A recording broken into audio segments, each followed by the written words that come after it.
श्री स्वामी समर्थ. जय जय स्वामी समर्थ. चला तर मग पाहूया आजचा स्वामींचा काय संदेश आहे. बाळा, तुझ्या जीवनातील जी अडचणीची वेळ होती, ज्या दुःखांच्या सावलीमुळे तुझे जीवन अंधारमय झालेले होते, त्या दुःखाची ती काळी सावली आता दूर होत आहे आणि तुझ्या जीवनावर, तुझ्या आयुष्यावर आमच्या आशीर्वादाची सोनेरी किरणे पडत आहेत. त्यामुळे ज्या दुःखांमुळे, ज्या अडचणींमुळे तुम्हाला रात्रीची झोपही येत नव्हती, त्या अडचणी या हळूहळू एक एक करून नाहीशा होत आहेत. त्यामुळे तुम्ही कोणतीच काळजी, चिंता करू नका. बाळा, तुझ्यावर सूर्यदेवांची कृपादृष्टी ही नेहमी होत असते. त्यांच्या आशीर्वादाची सोनेरी किरणे, त्यांची दिव्य किरणे तुझ्यावर नेहमी पडत असतात. त्यांची सोनेरी किरणे तुझ्या अस्तित्वाला आतून बाहेरून पूर्णपणे उजळवून टाकत असतात. त्यामुळे नेहमी तू सूर्यदेवांना नमस्कार करून त्यांचे आभार व्यक्त करत जा. तुझे त्याने कल्याणच होईल. बाळा, तुमच्या शत्रूंसमोर अशा काही परिस्थिती आता निर्माण होणार आहेत की त्यामुळे तुमचे शत्रू स्वतःहून तुमच्या समोर गुडघे टेकणार आहेत. लवकरच तुमच्या विजयाचा डंका या चारही दिशेला वाजणार आहे. बाळा, तुझ्यात असणाऱ्या काही कमतरतेमुळे तुम्ही खूप नाराज, उदास होत असता. नेहमी इतरांना पाहून तुम्ही त्या इतर लोकांपेक्षा स्वतःला खूप कमी लेखता. स्वतःला कधीच कमी लेखू नका. स्वतःची लढाई ही स्वतः जिंकायची असते. कोणी दुसरा येऊन तुमच्या हातात तुमचे यश येऊन देणार नाही. कोणत्याही कामात यश हे सहजच मिळत नाही. कोणत्याही कामात जर तुम्हाला यशस्वी व्हायचे असेल तर तुम्हाला कठोर मेहनत ही करावीच लागणार आहे. जितकी जास्त मेहनत तुम्ही कराल त्याचे फळही तुम्हाला मग तेवढेच मोठेच आणि गोडच मिळणार. कष्ट करताना, मेहनत करताना किंवा प्रयत्न करताना खूप त्रास हा सहन करावा लागतो. कितीतरी गोष्टींचा त्याग देखील करावा लागतो. रात्रंदिवस फक्त तुमच्या ध्येयाचाच विचार डोक्यात आणावा लागतो. खाता पिता, उठता बसता तुमच्या मनात फक्त ज्या वेळेस तुम्ही तुमच्या ध्येयाबद्दलच विचार कराल, त्यावर प्रयत्न कराल, तेव्हाच यश तुम्हाला मिळत असते. हे लक्षात ठेवा. बाळा, तू तुझे प्रयत्न खूप प्रामाणिकपणे आणि नित्यनेमाने करत असता, हे आम्ही पाहत असतो. असेच तुमचे प्रयत्न तुम्ही नित्यनेमाने करत राहा. तुमच्या प्रयत्नात कधीच खंड पडू देऊ नका. तुमच्या प्रयत्नात नेहमी सातत्य ठेवा. मग बघा कसा तुमच्या यशाचा झेंडा हा सर्वात उंच फडकतो ते. बाळा, तुझ्या या कठोर मेहनतीचे फळ तुला नक्कीच मिळणार. तू काळजी करू नकोस. तुझे भविष्य तू स्वतःच्या मेहनतीने खूप उज्ज्वल बनवणार. तुझ्या परिवाराला तुम्ही एक नवीन उत्तम असे भविष्य देणार आहात. तुमच्या आई वडिलांना, सर्वांनाच तुमचा खूप अभिमान वाटणार आहे. सर्व लोक तुमच्याकडे खूप आदराने, खूप कौतुकाने पाहणार आहेत. होय बाळा, हे लवकरच घडणार आहे. तुझ्या स्वतःवरचा जो अतूट विश्वास आहे तोच तुला यशस्वी बनवणार आहे. तोच तुला जिंकवणार आहे. त्यामुळे असेच मेहनत कर, प्रयत्न कर. तुझ्या या आईचा आशीर्वाद नेहमी तुझ्या सोबत आहे. बाळा, तुझे तुझ्या या आईवर जर खरंच मनापासून प्रेम असेल तर स्वामी माऊली लिहायला विसरू नकोस. बाळांनो, नकारात्मकतेच्या दरीत कधीच अडकू नका. ही नकारात्मकता तुम्हाला पूर्णपणे उद्ध्वस्त करून टाकत असते. हे तुमचे नकारात्मक विचार म्हणजे एक राक्षसी रूप आहे. हे राक्षसी रूप तुमच्यावर लवकर हावी होत असते आणि जर का ते एकदा तुमच्यावर हावी झाले तर ते तुमच्यापासून दूर करण्यासाठी तुम्हाला खूप त्रास सहन करावा लागतो. हे लक्षात ठेवा. म्हणून जेव्हा कधी हे राक्षस रूपी नकारात्मक विचार तुमच्या मनावर हल्ला करण्याचा प्रयत्न करेल तेव्हा लगेच तुम्ही सावध होऊन लगेच तुमच्या मनात सकारात्मक विचार मुद्दामून आणा.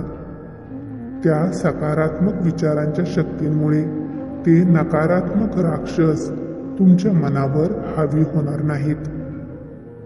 या राक्षसरूपी नकारात्मक विचारांना जर तुमच्यापासून कायमचे दूर करायचे असेल तर त्यावर एकच उपाय आहे आणि तो म्हणजे नेहमी सकारात्मक विचार करा.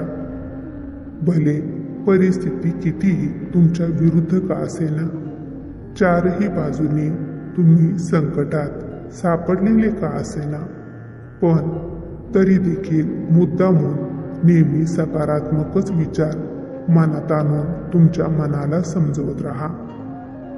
असे केल्याने ते नकारात्मक रूपी राक्षस तुमच्या आजूबाजूलाही फिरकणार नाहीत. बाळांनो, ज्या व्यक्तीचे मन चंचल असते ती व्यक्ती कधीच एका गोष्टीवर ठाम राहत नाही. ती व्यक्ती अस्थिर असते. एका वेळेस एक विचार ती व्यक्ती करत असते तर दुसऱ्या क्षणाला ती व्यक्ती तिचे विचार बदलत असते. अशा व्यक्तींवर कोणीही विश्वास ठेवत नाही आणि अस्थिर मनाची व्यक्ती आयुष्यात पुढे जाण्यासाठी काहीतरी बनण्यासाठी असक्षम बनत असते. त्यामुळे तुम्हाला जर तुमच्या आयुष्यात सुखी, शांती, यश पाहिजे असेल तर पहिला तुमच्या अस्थिर मनावर काम करा. तुमच्या मनाला शांत करा. तुमच्या मनाला तुम्ही स्वतःच प्रश्न विचारा आणि त्या प्रश्नांची उत्तरे तुम्ही शोधा. तुम्हाला नेमके काय करायचे आहे? तुमचे काय स्वप्न आहे? तुमचा खरा आनंद कशात आहे? हे प्रश्न उत्तरांच्या माध्यमातून स्वतःचे परीक्षण तुम्ही करा. ज्यावेळेस तुम्ही कुठे चुकत आहात, तुम्हाला काय करणे गरजेचे आहे हे तुमच्या लक्षात येईल. बाळांनो, तुमचे मन अस्थिर हे तेव्हाच होत असते जेव्हा तुमच्या मनात खूप सारे विचार गोंधळ घालत असतात. त्यावेळेस नेमके काय करावे हे तुम्हाला सुचत नसते, कारण तुमच्या डोक्यात खूप साऱ्या विचारांनी, प्रश्नांनी वादळ उठवलेले असते. त्यामुळे तुमचे मन एका ठिकाणी स्थिर, शांत राहत नाही.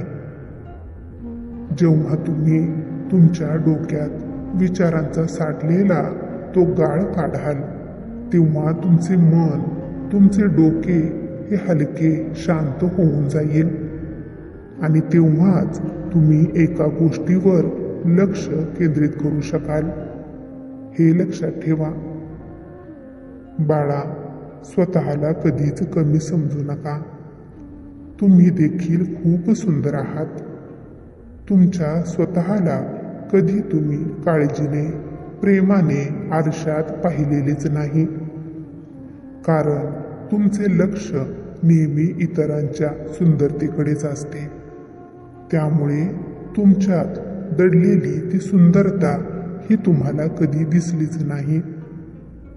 प्रत्येक जीव आम्ही जन्माला घालताना आम्ही सुंदर, हुशार आणि एक वैशिष्ट्यपूर्णच बनवलेले आहे. पण तुम्ही तुमच्या विचारांनी तुमच्यातील ती सुंदरता तुम्ही पाहत नाही.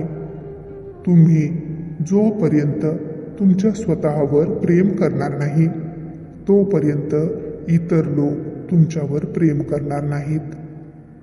जोपर्यंत तुमच्यातील गुणवैशिष्ट्ये तुम्ही ओळखणार नाही तोपर्यंत इतर लोकांनाही तुमची ती गुणवैशिष्ट्ये तुमची हुशारी कशी काय कळणार. म्हणून पहिला स्वतःवर विश्वास ठेवा, मगच इतर लोक तुमच्यावर विश्वास ठेवतील. आणि बाळा, खरी सुंदरता ही चेहऱ्याच्या शरीराच्या वरच्या रूपाची नसते, तर खरी सुंदरता ही मनाची, तुमच्या चांगल्या विचारांची असते.